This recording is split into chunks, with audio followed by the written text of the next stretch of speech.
السلام علیکم ہمارے چینل ISM 76 TV ہوسٹ کی طرف سے حضرت آدم علیہ السلام کا قصہ تفصیل سے بیان کرتے ہیں۔ ہمارے چینل کو شروع کرنے سے پہلے لائک سبسکرائب اور شیئر ضرور کریں۔ حضرت آدم علیہ السلام تخلیق آدم۔ پیارے بچوں، بنی نوح انسان کی ابتدا حضرت آدم علیہ السلام کی تخلیق سے ہوتی ہے۔ جب اللہ کریم نے حضرت آدم علیہ السلام کی تخلیق کا ارادہ فرمایا تو فرشتوں سے فرمایا کہ میں زمین میں اپنا نائب بنانے والا ہوں، یعنی ایسی مخلوق بنانے کا اللہ تعالیٰ نے ارادہ فرمایا جو سوچنے سمجھنے کے قابل ہو، ظلم بھی کر سکتی ہو اور اس میں رحم کرنے کا مادہ بھی ہو، نفرت بھی کرنے والی ہو، محبت بھی کر سکتی ہو، اللہ تعالیٰ کی عبادت کرنے والی بھی ہو، نافرمانی بھی کر سکتی ہو، یعنی اس میں ہر کام کی اہلیت موجود ہو، غرضیہ اس مخلوق میں ہر طرح کی خصوصیات موجود ہو۔ پیارے بچوں، جب اللہ تعالیٰ نے اپنا ارادہ ظاہر فرمایا تو فرشتوں نے حیران ہو کر عرض کیا۔ سورۃ البقرہ کی آیت نمبر 30 میں ارشاد تعالیٰ ہے کہ ترجمہ، یہ سن کر فرشتوں نے عرض کیا کہ کیا ایسے کو اپنا نائب بنائے گا جو زمین میں فساد پھیلائے اور خون ریزی کرے گا، اور ہم تجھے سکھاتے ہیں، تیری تسبیح کرتی ہے اور تیری پاکی بیان کرتی ہے۔ اللہ نے فرشتوں کی آواز سن کر ارشاد فرمایا کہ ترجمہ، جو میں جانتا ہوں وہ تم ہرگز نہیں جانتے۔ اللہ کریم کا ارشاد سن کر فرشتے خاموش ہو گئے، اور پھر یقیناً فرشتوں نے دیکھا زمین پر صرف فساد پھیلانے والے ہی نہیں تھے بلکہ امن قائم کرنے والے بھی تھے، اور صرف نافرمانی کرنے والے ہی نہیں تھے بلکہ میں اس سے بلکہ اللہ تعالیٰ کے فرما بردار بھی تھے۔ اللہ تعالیٰ نے قرآن مجید میں ارشاد فرمایا کہ ترجمہ، بے شک ہم نے تمہارے اصل آدم کو مٹی سے بنایا ہے۔ پیارے بچوں، اب سوال یہ پیدا ہوتا ہے حضرت آدم علیہ السلام کی تخلیق کے لیے مٹی کہاں سے لی گئی تھی؟ تو بزرگوں کا ارشاد ہے کہ اللہ کی نے فرشتوں کو حکم فرمایا تمہاری زمین سے ایک مٹھی بھر مٹی لاؤ۔ اس مٹی میں ہر قسم کے ذرات شامل کیے گئے، سرخ، سفید، سیاہ، اور یوں مٹی تیار کی گئی۔ اس طرح کچھ مٹی زمین سے لی گئی، کچھ سخت زمین سے۔ جتنی رنگ والی مٹی آپ کے جسم میں لگائے گی، آپ کی اولادوں میں جتنے رنگ والے لوگ موجود ہیں، اس سے نرم دل بھی ہے اور سخت دل بھی ہے۔ زمین میں جاری چشمے۔ پیارے بچوں، حضرت آدم علیہ السلام کو جب تخلیق کرنے کا ارادہ فرمایا تو زمین کو بتایا کہ میں تجھ سے اپنی ایک مخلوق پیدا فرمانے والا ہوں جو میرے تابع فرمان ہوگی، میں جنت میں نافرمان کو دوزخ میں داخل کروں گا۔ یہ سن کر زمین نے عرض کیا، اے اللہ کریم، مجھ سے پیدا ہونے والی مخلوق کو دوزخ میں جانا پڑے گا۔ مولا کریم نے ارشاد فرمایا، کیوں نہیں؟ یہ سن کر زمین رونے لگی، اور استقرار ہوئی کہ اس کے رونے سے زمین میں لاتعداد پانی کے چشمے جاری ہو گئے اور قیامت تک جاری رہیں گے۔ واللہ عالم الغیب۔ روح کا داخل ہونا۔ حضرت آدم علیہ السلام کا قالب جب بن کر بالکل تیار ہو گئے تو فرشتے آپ کی شکل و صورت اور جسم کی بناوٹ دیکھ کے حیران ہو گئے۔ وہ آپ کے جسم کے ارد گرد گھومنے لگے اور تعجب کرنے لگے۔ اب اللہ کریم نے روح کو حکم فرمایا کہ اس قالب میں داخل ہو جا اور تمام حصوں میں پھیل جا۔ کہیں پہنچی جسم کو نہایت تنگ و تاریک کوٹری کی مانند پایا، اندر جانے سے رک گئی۔ اب نوری محمد صلی اللہ علیہ وآلہ وسلم اور قالب جگمگایا تو روح دھیرے دھیرے اندر داخل ہونا شروع ہو گئی۔ جسم میں داخل ہوئی تو آپ کو چھین کر جب زبان پہنچی تو آپ نے الحمدللہ پڑھا۔ جب الحمدللہ پڑھا، اللہ کریم نے یرحمک اللہ فرمایا۔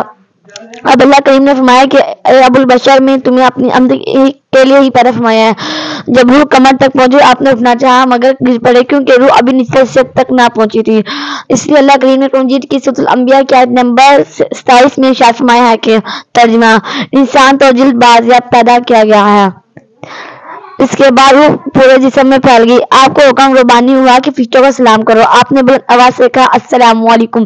فرشتوں نے جواب میں وعلیکم السلام کہا۔ اللہ کریم نے ارشاد فرمایا، اے آدم، یہی سلام اور جواب تمہاری اولادوں کے لیے بھی ہوگا۔ آپ نے عرض کیا، میرے مولا، میری اولاد کون سی ہے؟ چنانچہ آپ ملائکہ کو آدم کو سجدہ کرنے کا حکم ربانی۔ تمام ملائکہ اللہ کریم کی عبادت میں ہمہ تن مصروف رہا کرتے تھے، اور وہ دیکھتے بھی تھے کہ حضرت آدم علیہ السلام کی تخلیق کس طرح ہو رہی تھی۔ جب اللہ کریم نے تخلیق آدم سے بہت پہلے ہی فرشتوں سے ارشاد فرمایا ہوا تھا کہ میں زمین کی مٹی سے ایک مخلوق تخلیق کر رہا ہوں جو کہ زمین میں میرا نائب ہوگا۔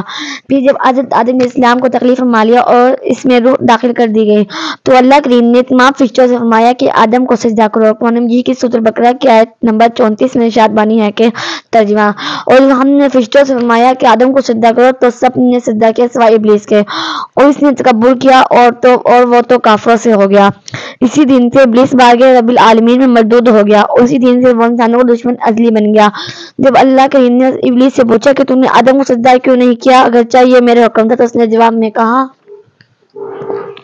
میں اس سے بہتر ہوں۔ قرآن مجید کی سورۃ الاعراف کی آیت نمبر 12 میں ارشاد باری تعالیٰ ہوتا ہے، جب اللہ کریم نے ابلیس سے پوچھا کہ تو نے سجدہ کیوں نہ کیا تو اس نے جواب میں کہا کہ ترجمہ میں اس سے بہتر ہوں کیونکہ تو نے مجھے آگ سے پیدا فرمایا اور اس کو مٹی سے۔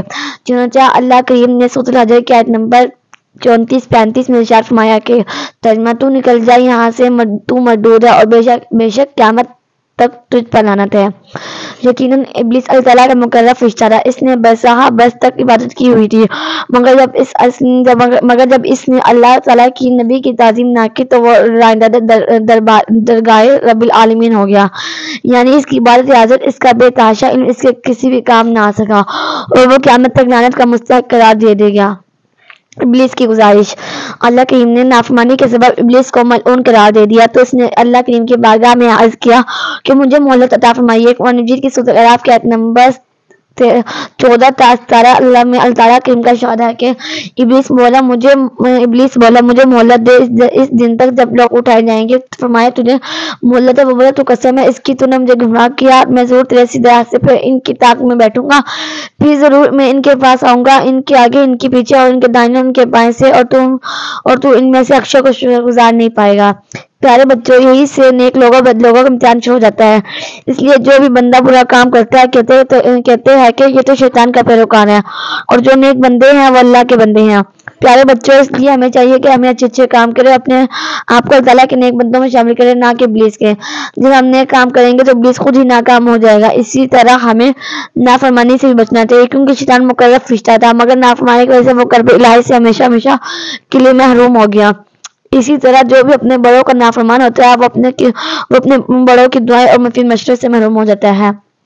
اماں حوا کی پیدائش۔ پیارے بچوں، حضرت آدم علیہ السلام جنت میں تنہا ادھر سے ادھر گھومتے پھرتے تھے، اگرچہ وہاں کسی تعداد میں ملائکہ موجود تھے، مگر وہ ایک الگ مخلوق تھی، اور اللہ تعالیٰ تو سب کے دلوں کے بھید سے بخوبی واقف ہے۔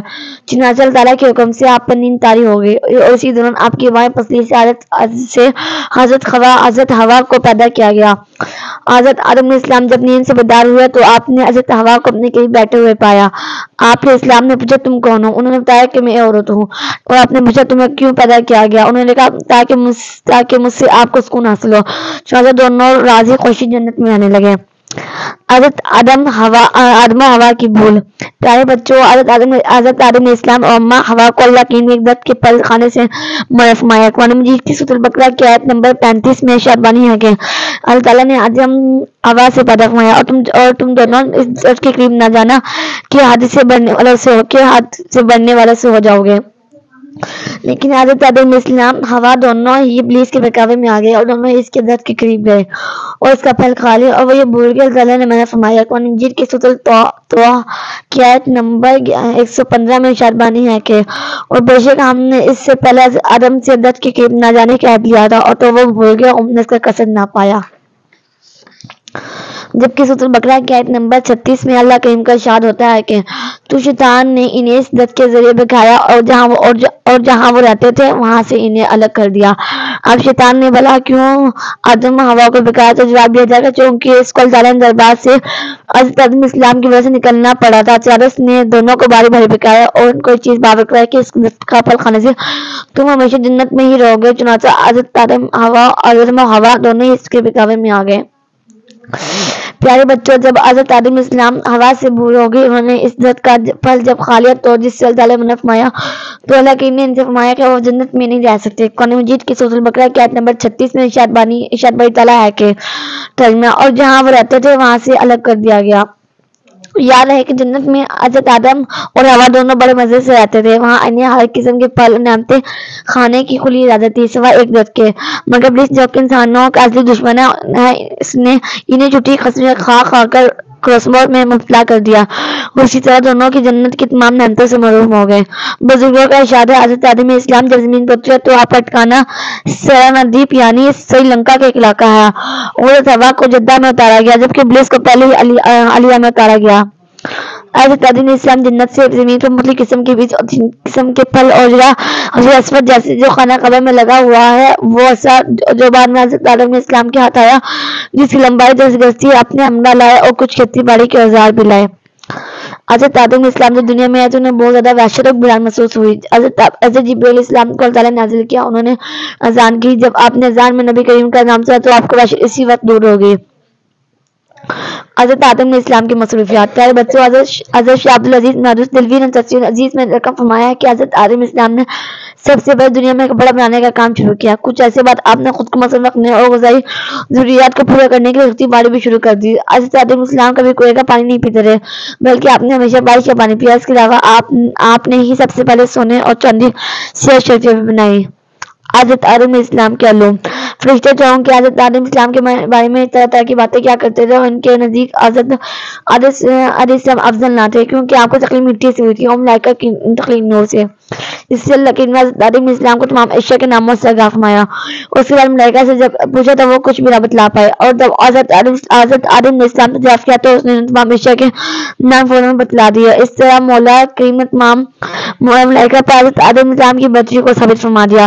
اسی طرح اللہ تعالیٰ نے حضرت ابراہیم علیہ السلام کو جس قدر بھی بولی جانے والی زبانیں تھی وہ بھی سکھا دی گئی تھی. یعنی یہی نہیں کہ بلکہ آپ کو تمام ملائکوں کے ناموں سے بھی آگاہ کر دیا گیا تھا اور تمام ستاروں کے نام بھی بتا دیے گئے تھے. چنانچہ جب فرشتوں کو معلوم ہوا کہ حضرت آدم علیہ السلام کو ہر طرح کا علم حاصل ہے تو ان کے دل میں حضرت آدم علیہ السلام کی قدر و منزل بدرجہ بڑھ گئی. وگرنہ وہ پہلے وہی سوچتے تھے کہ یہ مخلوق تو مٹی سے تخلیق ہوئی ہے اور ہم نوری مخلوق ہیں، پھر بھلا ہم سے کیوں سجدہ کروایا گیا ہے. مگر جب انہیں معلوم ہوا کہ یہ مخلوق سے تو ذہنی طور پر ہم سے بہت زیادہ افضل ہے تو ان کی پشیمانی خود بخود ختم ہوتی چلی گئی.